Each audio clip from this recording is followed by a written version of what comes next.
better for us. I don't see any scenario where we're not the nominee, end quote. All right, joining us to talk 7 days in December, the Democratic National Committee's Patrick Gaspard, MSNBC contributor, and Democratic strategist Crystal Ball, and Politico's Joe Williams. Welcome all. Thank you, Richard. Thank you for having us, Richard. All right, first question to you, Crystal. Can you see any scenario here where Mitt Romney is not the nominee? Well, I can see one, but that doesn't mean it's very likely. One possible scenario is someone like Rick Perry really surges and surprises in Iowa. Then Huntsman and Paul do well enough in New Hampshire to rob Romney of a win there. And then it's kind of off to the races. How likely is that? Not very. And I'll be honest with you, I'm someone who's been very skeptical of Mitt Romney's chances. But at this point, we've kind of gone through all of the Mitt Romney alternatives, and all of them have been found seriously lacking in one way or another. Well, Patrick, this to you. You know, Newt will not be on the Virginia ballot. He was one of those flavors of the month because he did not have enough signatures. That was the political headline over the holiday weekend.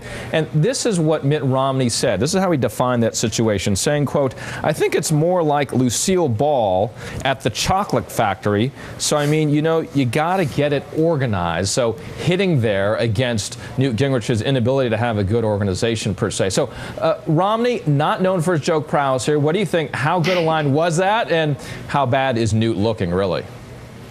I think it's a little bit of a mad scramble in the GOP caucuses right now. It was a bit of a clever line, but I have to tell you, as somebody who's not an expert in the Tea Party, I wonder whether or not Mitt Romney and his team continue to be concerned about their lack of authenticity and transparency when you have a candidate who won't reveal what his taxes look like to the American people, and somebody who continues to not even disclose who his bundlers are. So while there's been a different flavor of the month, Mitt Romney continues to just eke out at the top as the front runner, despite the fact that he set the bar pretty high. By your own account, he and his super PAC have spent $4 million in the state. So they're clearly playing all in Iowa. Yeah, I've been hearing some folks in Iowa right now just turn it to mute because there's so many political advertisements at the moment. Joe, let's move it over to you right now. You know, the candidates who aren't Mitt Romney, you know, Ron Paul, Newt Gingrich, are they wasting their time here with these bus tours? Santorum, for instance, he hit all 99 counties, but he's not even polling in the top 3 right now. Well, it's interesting because you have candidates who aren't polling that well, but in Iowa, it's sort of becoming a game of managed expectations. A lot of people are expecting Ron Paul to actually take the top prize, mainly because he's got the organization, he's got the money, and he's got the name recognition. But still, if he comes out on top, it's not so bad for Mitt Romney. And if Rick Santorum can pull out a top 3, top 4 finish, that means he's still in the game. I think he mentioned that if he finishes lower than 30, he's out. So not only do you have people trying to manage the expectations of where they come in, you also have them trying to build an infrastructure perhaps for the next time around. Yeah, Joe, what he was saying is that if he comes in last, he's not going to go on. He's going to bow out there. Crystal, the Des Moines Register, whom we've been quoting several times today, says that Gingrich is cutting his tour in half. And Joe was talking about expectations and managing those.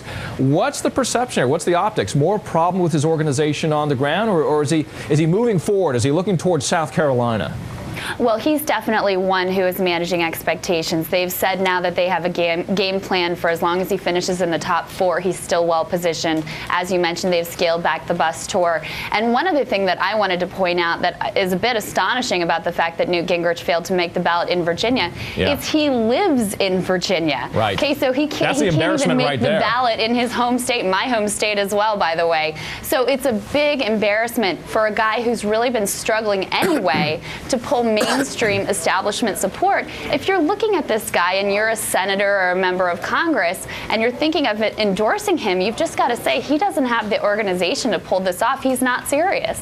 You know, go ahead. I'm sorry, not to mention the fact that how long has this primary been set? It hasn't just happened a week and a half, 2 weeks ago. And this also talks about, it's like Christmas. It happens the same time every year, only this time they knew in advance when this was going to happen. But it seems like they got lax organization on that part of it. Somebody didn't do very good clock management there. Yeah, well, and the fact of the matter is, I don't know that they were ever really planning on running a real presidential campaign. I think their original idea was to sell some books and increase the brand recognition, which he's done successfully. So when they suddenly found themselves ourselves at the top of the poll, it was oh shoot, I guess we better try to get on the ballot. Patrick, how strange is that? Running for president, but thinking that we're going to start with a book tour and then not being ready when you spike up in the polls.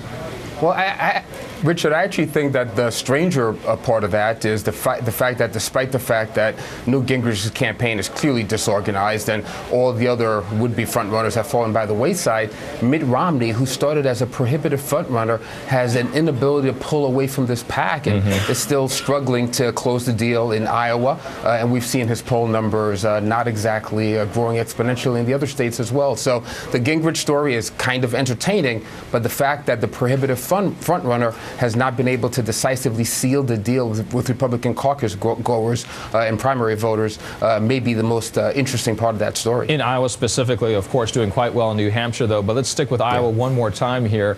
Joe, you know, Iowans, despite all these bus tours that we're talking about that they're planning ahead, they're saying that they haven't had much face time with candidates this cycle. They're used to more face-to-face, whether it be town hall or these bus visits throughout the different counties.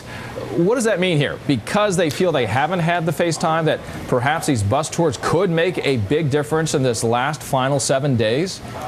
Well, two things right off the bat. The first is that Iowans have almost gotten spoiled to the point where they expect personal visits. If a candidate doesn't come by and cook you dinner, then it's a bit of a problem because they are used to this kind of attention. Certainly in 2008, they not only got attention from one party, but from both because both were running really hard. And to me, it says the fact that Mitt Romney's stumbles have led people to sort of surge ahead and get ahead of the pack.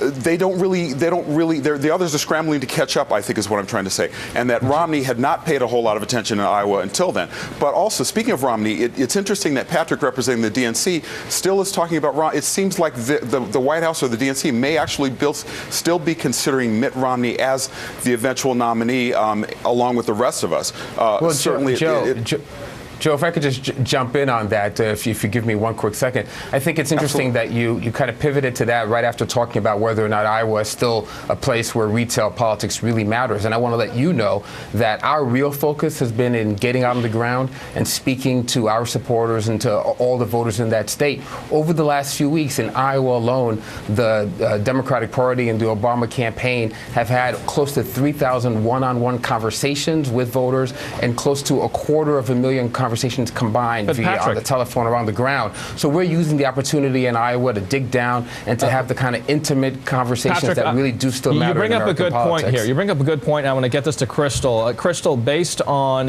what Joe was saying as well as Patrick, that Iowa has been spoiled, I guess, is the words that Joe was describing Iowa voters. They only represent, what, about 2.5% of the delegates needed to get to the nomination. The optics, though, when you think about the national polling, Iowa has followed really the national polling throughout the recent months. So do they deserve to be first in country? Should it be a more representative state, as Florida might argue, a swing state, or Ohio or Pennsylvania? Well, my personal belief is that the whole primary system is very strange, how it gives so much power to a few states. And Iowa has not been particularly representative of who has gone on to be the presidential nominee. Just look at 2008. While President Obama did win Iowa, on the Republican side, it was Mike Huckabee, who obviously did not go on to become the Republican nominee.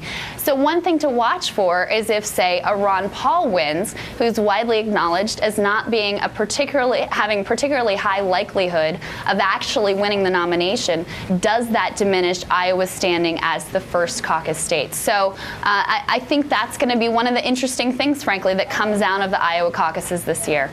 All right. Thank you so much, Crystal, Patrick, Joe. Great conversation. You guys have a great day.